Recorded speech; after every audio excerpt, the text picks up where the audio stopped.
baru sahaja selesai menunaikan tanggungjawab persidangan UMNO. Boleh berikan sedikit nasihat kepada orang muda di luar sana tentang politik. Bismillahirrahmanirrahim. Assalamualaikum dan salam sejahtera. Jadi pada hari ini kami daripada Pemuda Cawangan Setia Indah 2 baru sahaja selesai menunaikan tanggungjawab persidangan UMNO, dan alhamdulillah terima kasih kepada semua perwakilan ahli-ahli pemuda yang menjayakan persidangan pada kali ini. Kalau anda lihat di belakang sedang berlangsung persidangan daripada ahli cawangan. So insya-Allah mudah-mudahan kita daripada barisan kepimpinan cawangan mampu membuat satu perubahan yang baru, meyakinkan kembali masyarakat kepada UMNO.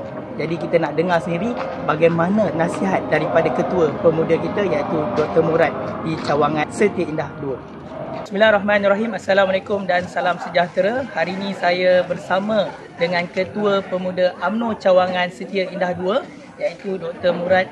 Dan hari ini doktor, saya dengan rasa berbesar hati ingin mengucapkan tahniah kepada doktor atas kejayaan menjalankan persidangan pada kali ini.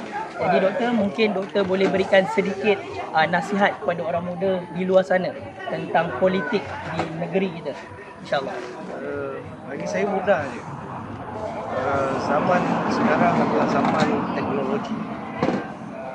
Jadi untuk orang-orang muda di luar sana ataupun di dalam UMNO, apabila kita mendapat satu kabaran ataupun satu berita, kita kena kaji, selidik dulu kebenaran dan asas berita tersebut, barulah kita boleh justify ataupun boleh rumuskan apa yang perlu disampaikan. Dan pokoknya untuk semua umat Malaysia bersatulah dalam payung Melayu, dalam payung agama dan payung tanah air kita Malaysia.